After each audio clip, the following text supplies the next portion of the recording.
మోడీ అక్కడున్నాడు. మోడీ రైతులకు రెండింతల ఆదాయం చేస్తా అన్నాడు.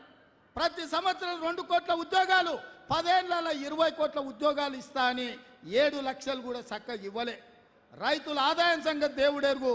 రైతులను కాల్చి చంపిండు ఢిల్లీలో. అదేవిధంగా ప్రతి పేదవాడికి ఇల్లు ఇస్తా అన్నాడు. తెలంగాణలో ఒక్క ఇల్లు ఇవ్వలే.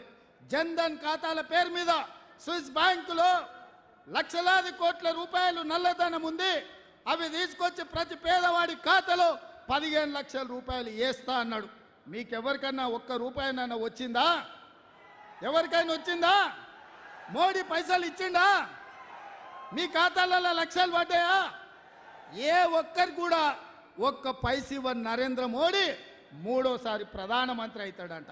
ఇక కేడీ అయితే దళితులకు 3 ఎకరాల భూమి, డబుల్ బెడ్రూమ్ ఇల్లు, ఇంటికో ఉద్యోగం, ఇట్లా శాంతాడంత లిస్టు చెప్పిండు. చివరికి ఏమైండు? బొందలకు పోయిండు. వాళ్ళు 10 ఏళ్ళ గాడిదలను కాసి ఇవాళ 100 రోజుల్లో మనం 6 గ్యారంటీలలో 5 అమలు చేసినాం సోదరులారా. అప్పుడే రేవంత్ రెడ్డి గ్యారంటీలు అమలు చేస్తలేడు. ఇక దిగిపో అంటుండు. దిగిపోనికి ఏమన్నా అల్లాటప్పగా వచ్చినాం అనుకుంటున్నావా? అయ్య పేరు తాత పేరు చెప్పుకొని ఎవరిని కాళ్ళు పట్టుకొని రాలే బిడ్డ. నీలాకటోళ్ళని తొక్కుకుంటా వచ్చి ఆ కుర్చీలో కాంగ్రెస్ పార్టీ కార్యకర్తలు కూర్చోబెడితే కూర్చున్నాం. 10 ఏళ్ళ వరకు నేను చెప్తున్నా, మానుకోట గడ్డ మీద నుంచి కల్వకుంట చంద్రశేఖరరావు గుర్తుపెట్టుకో. నువ్వు కాదు, నిన్ను అయ్య కాదు, నీ తాత కాదు, నిన్ను పుట్టించినోడు వచ్చినా 10 ఏళ్ళు తెలంగాణ రాష్ట్రంలో కాంగ్రెస్ ప్రభుత్వం ఉంటుంది. ప్రజా పాలన అందిస్తాం. ప్రతి పేదవాడికి ఇచ్చిన మాట ప్రకారం ఇందిరమ్మ ఇండ్లు ఇస్తాం. ఆర్టీసీ బస్సులో ఉచిత ప్రయాణం ఇస్తాం. రాజీవ్ గాంధీ ఆరోగ్యశ్రీలో 10 లక్షలు ఇస్తాం. ఇంటింటికి 200 యూనిట్లు ఉచిత కరెంట్ ఇస్తాం. 500 రూపాయలకే సిలిండర్ ఇస్తాం. సంవత్సరం తిరిగే లోపల 2 లక్షల ఉద్యోగాలు ఇస్తాం.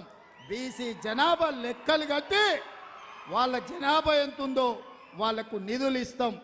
ఇవన్నీ పనులు చేసే బాధ్యత మాది.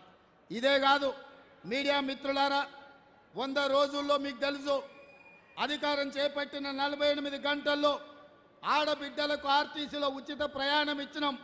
ఇవాళకి 35 కోట్ల మంది ఆడబిడ్డలు అమ్మగారింటికి, అత్తగారింటికి నచ్చిన దేవుణ్ణి మొక్కుకోనికే గుళ్ళు గోపురాలకు పోయొచ్చింది.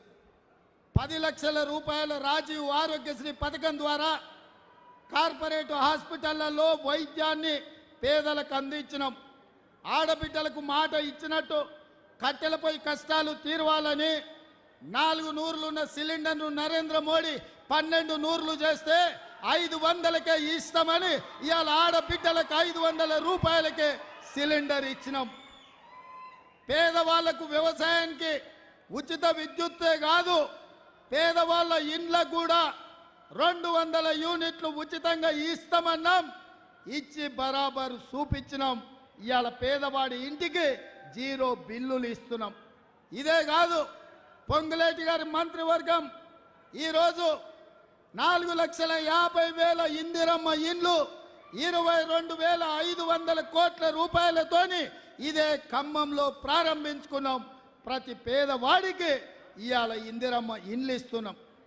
మేము ఉద్యోగం వచ్చిన ఎంబడే మా కుటుంబ ఉద్యోగాల కోసం కాదు, పేదోళ్ళ బిడ్డల ఉద్యోగాల కోసం ఎల్బీ స్టేడియంలో 3 నెలల్లో 30,000 ఉద్యోగాలు తలలు లెక్క పెట్టి ఇచ్చి పేదవాడి బిడ్డల కళ్ళల్లో ఆనందం చూసినాం. బీసీ జనాభా లెక్కలు కడతామన్నాం, బరాబర్ లెక్కలు కట్టిస్తున్నాం. ఇన్ని పనులు మేం చేసినాం. ఇవి సరిపోతాయా? కానే కాదు. అందుకే మిగతా కార్యక్రమాలు తీసుకోవాలంటే మార్చి 17 నాడు ఎన్నికల కోడ్ వచ్చింది. అందుకే మీకు నేను మాట ఇస్తున్నా, గ్యారంటీ ఇస్తున్నా. సోనియమ్మ మాటగా, రాహుల్ గాంధీ గ్యారంటీగా ఆగస్టు 15 తారీఖు లోపల 2 లక్షల రూపాయల రైతు రుణ మాఫీ.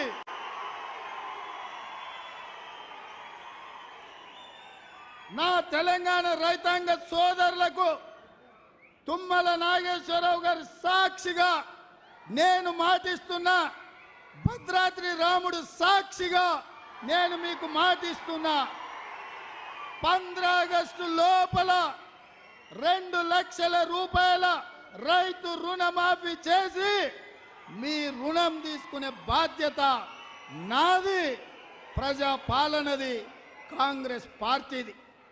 ఇదే కాదు, వచ్చేసారి మీరు పండించే వడ్లకు బరాబర్ 500 రూపాయల బోనస్ ఇచ్చి మీ వడ్లు కొంటామని చెప్పి రైతులకు నేను మాట ఇస్తున్నా.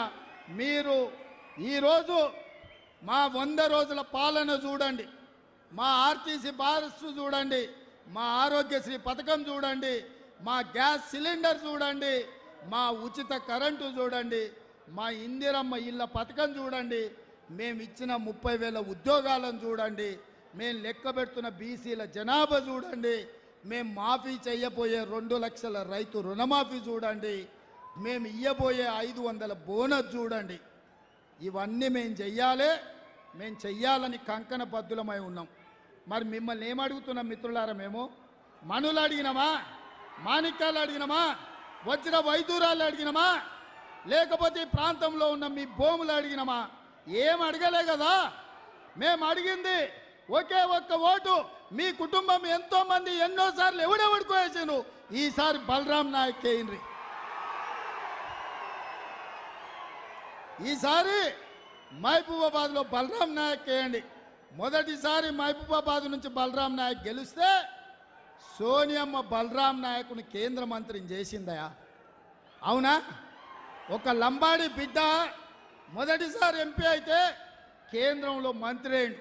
మరి రెండోసారి గెలిస్తే ఏమవుతాడో మీరు ఒక్కసారి ఆలోచన చెయ్యండి.